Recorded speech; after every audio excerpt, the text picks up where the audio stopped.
बहुत समय पहले की बात है कि एक वन में एक विशाल बरगद का पेड़ कौओं की राजधानी था।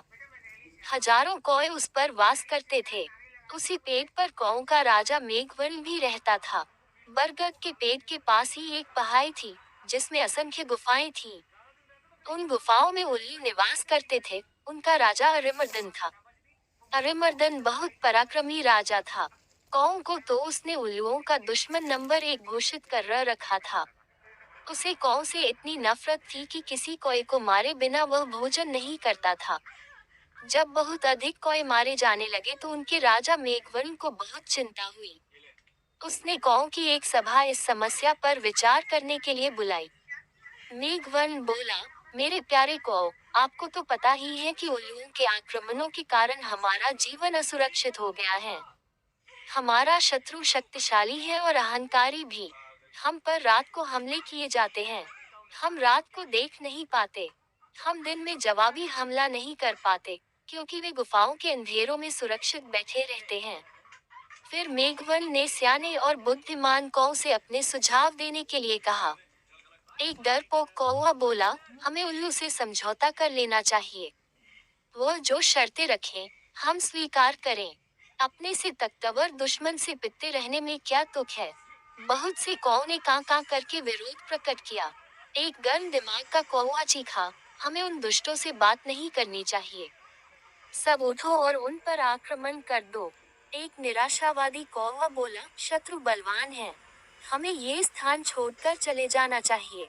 सियाने कौए ने सलाह दी, अपना घर छोड़ना ठीक नहीं होगा। हम यहाँ से गए तो बिल्कुल ही टूट जाएंगे। हमें यहीं रहकर और पक्षियों से सहायता लेनी चाहिए। कौओं में सबसे चतुर व बुद्धिमान स्थिरजीवी नामक कौवा था, जो चुपचाप बैठा सबकी दलीलें सुन रहा था। राजा मेघवर्ण उसकी ओर मुड़ा, महाशय, आप चुप हैं।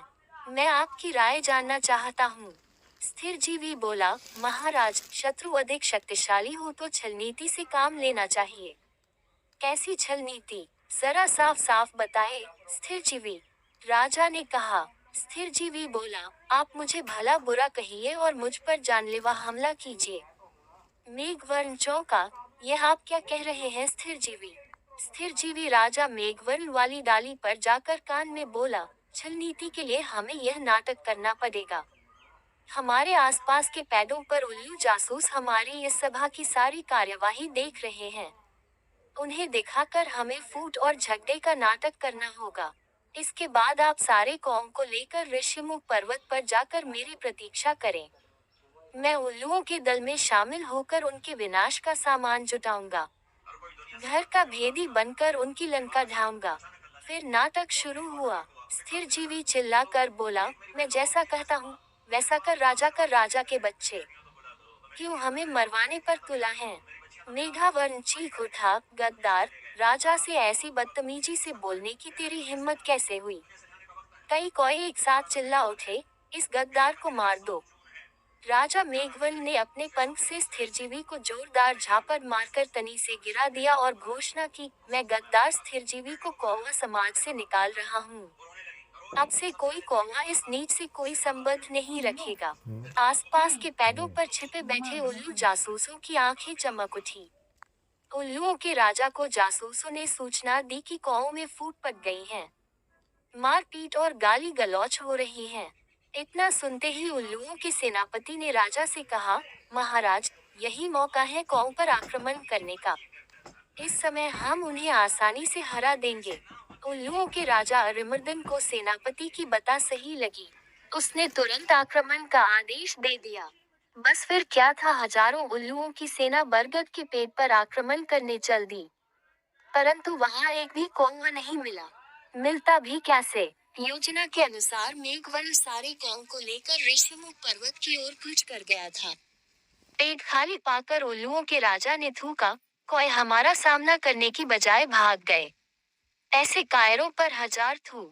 सारे उल्लू हु की आवाज निकालकर अपनी जीत की घोषणा करने लगे। नीचे झाड़ियों में गिरा पड़ा स्थिरजीवी कौवा ये सब देख रहा था।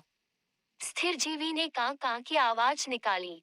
उसे देखकर जासूस उल्लू बोला, अरे, ये तो वही कौवा है, जिसे इनका राजा धक्का देकर गिरा रहा था और अपमानित कर रहा था। उल्लुओं का राजा भी आया। उसने पूछा, तुम्हारी ये दुर्दशा कैसे हुई? स्थिर जीवी बोला, मैं राजा मेघवर्ण का नीति मंत्री था। मैंने उनको नेक सलाह दी कि उल्लुओं का नेतृत्व इस समय एक पराक्रमी राजा कर रहे हैं। हमें उल्लुओं की अधीनता स्वीकार कर लेनी चाहिए। मेरी बात सुनकर मेघवर्ण क्रोधित हो गया और मुझे फटकार कर कौ की जाति से बाहर कर दिया। मुझे अपनी शरण में ले लीजिए। उल्लुओं का राजा अरिमर्दन सोच में पड़ गया। उसके सियाने नीति सलाहकार ने कान में कहा, राजन, शत्रु की बात का विश्वास नहीं करना चाहिए। ये हमारा शत्रु है, इसे मार दो। एक चापलूस मंत्री बोला, नहीं महाराज, इस कौए को अपने साथ मिलाने में बड़ा लाभ रहेगा। ये कौओं के घर के भेद हमें बताएगा। राजा को भी स्थिरजीवी को अपने साथ मिलाने में लाभ नजर आया और उल्लू स्थिरजीवी कौए को अपने साथ ले गए। वहां अरिमर्दन ने उल्लू सेवकों से कहा, स्थिरजीवी को गुफा के शाही मेहमान कक्ष में ठहराओ। इन्हें कोई कष्ट नहीं होना चाहिए। स्थिरजीवी हाथ जोड़कर बोला, महाराज, आपने मुझे शरण दी, यही बहुत है। मुझे अपनी शाही गुफा के बाहर एक पत्थर पर सेवक की तरह ही रहने दीजिए। वहां बैठकर आपके गुण गाते रहने की ही मेरी इच्छा है। इस प्रकार स्थिरजीवी शाही गुफा के बाहर डेरा जमा कर बैठ गया। गुफा में नीति सलाहकार ने राजा से फिर से कहा, महाराज, शत्रु पर विश्वास मत करो। उसे अपने घर में स्थान देना तो